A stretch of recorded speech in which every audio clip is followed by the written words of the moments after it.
ৰূপজ্যোতি কুৰ্মীৰ হৈ পত্নীয়ে নাচিছে।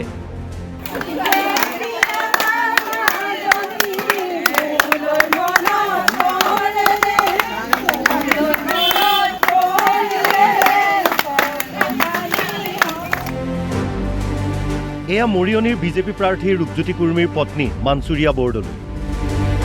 স্বামীৰ হৈ গাঁৱে গাঁৱে প্ৰচাৰ ৰূপজ্যোতিৰ পত্নীৰ। ৰাইজৰ মৰম পাই অভিভূত মানচুৰিয়া বৰদলৈ। ভোটাৰ ৰাইজৰ পৰা মই মৰম পাইছোঁ, বহুত মৰম পাইছোঁ, মানে ভাষাৰে ক'ব নোৱাৰা নিচিনা মৰম।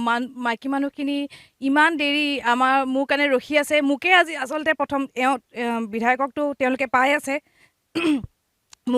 মোৰ লগত চা চিনাকি হ'বলৈ মোকে চাবলৈ মই সুধিছোঁ। মোৰ কাৰণে ৰখি থকা নাই জানো? তেওঁলোকে সকলোৱে কৈছে আপোনাৰ লগত চিনাকি, আপোনাক চাবলৈহে ৰখি আছোঁ। ইমান মৰম পাইছোঁ, মই ইমান আশীৰ্বাদ যে পাইছোঁ, তেওঁলোকক মই নথৈ আনন্দিত। তেওঁলোকক মই অশেষ অশেষ ধন্যবাদ জনাইছোঁ।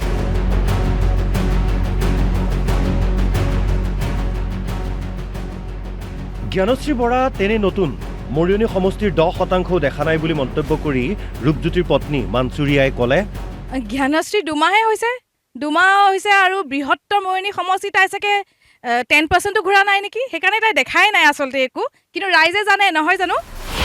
ৱেলকাম টু ইণ্ডিয়া উলিউল্লাহ ভাইজান। পিতৃ বদৰুদ্দিনৰ হৈ প্ৰচাৰ পুত্ৰৰ।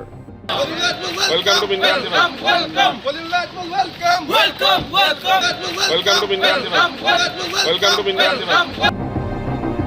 এওঁ বদৰুদ্দিন আজমলৰ সৰু পুত্ৰ উলিউল্লাহ আজমল থাকে ডুবাইত। পিতৃৰ হৈ প্ৰচাৰ চলাবলৈ পালেহি বিন্নাকান্দি সমষ্টিত। AIUDFৰ ষ্টাৰ কেম্পেইনাৰ আজমল পুত্ৰ। Star campaigner AIUDF star campaigner হিসাবে সমষ্টিত তার আপনার প্রচার চালাইবা আর ইনশাআল্লাহ আমরা পার্টি বিন্নাকান্দি সমষ্টিত বিপুল ভোটে জিতিব ইনশাআল্লাহ। এওঁ সবাব চৌধুৰী বীৰ সিং জৰুৱা সমষ্টিৰ প্ৰাৰ্থী ৱাজেদ আলী চৌধুৰীৰ পুত্ৰ। পিতৃৰ হৈ চলাইছে প্ৰচাৰ। ক'লে পিতৃ জিকিব, চৰকাৰ হ'ব কংগ্ৰেছৰ। যেতিয়া আমি জিকো তেতিয়া চৰকাৰ নাথাকে, আৰু যেতিয়া হাৰো তেতিয়া চৰকাৰ থাকে।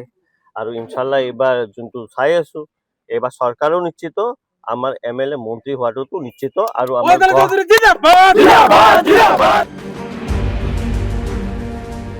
Bureau report, Assam live 24।